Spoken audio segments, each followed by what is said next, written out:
So here I am at Home Depot getting this wood cut. It says 2 cuts are for free, but every additional is 50 cents. I'm willing to pay that. So here I have the 6 2x6s by 8s. They're gonna be the walls of my planter. So here we have the progress. Just showing you.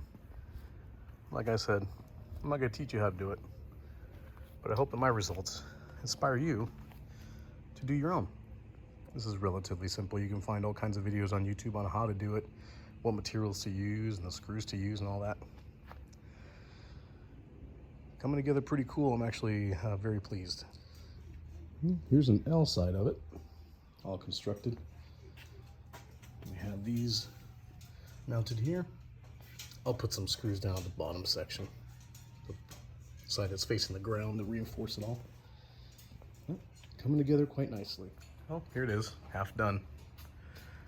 Well, half assembled, I should say.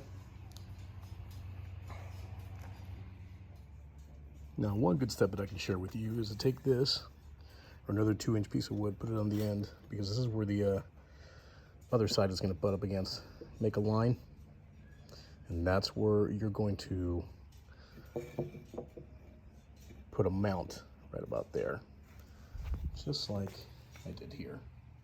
Well, here's the finished product. All fastened together. I use these SPAC screw heads. I think they cause less stripping.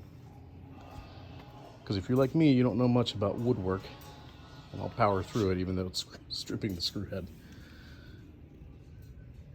Here's an example. 2 screws on each end, right into the butt there. Butted end, and mounted nice and secure. This thing is pretty solid. Now, time to move it to its destination.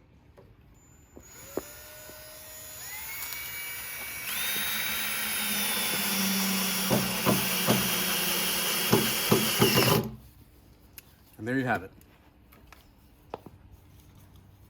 Now again, I'm not here to tell you how to do the job, and I'm here to give you some ideas and maybe inspire you guys to get some results on your own. These SPAC screws, there's no pilot drilling required. So like they're self what's it called? Tapping screws with the hex, like the hex or the SPACs, I don't know what they call it. But that kind of a head on it makes it to where you have less stripping, right? Even though I did strip some. But it hangs on tight. You'll need a power screwdriver and a trusty pair of gloves. And you too can have something like this. Here I am adding a seat on one side. We'll probably do it to both. But again, very simple design. Just adding a shim. The 2x6 will go on top. One in the corner, one in the center, and eventually one here too.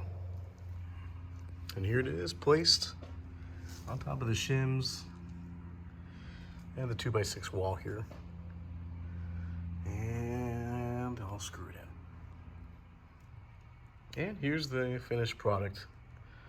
I put a 2x6 on one end. I'll probably do it to the other, like I said before, but just for like dual seating purposes, right? But this is it right here. You can see, guys, I'm not a professional by any means, but I still built this by myself. Yeah, screwdriver and, you know, a pair of gloves. But this can be done. You can have the same results.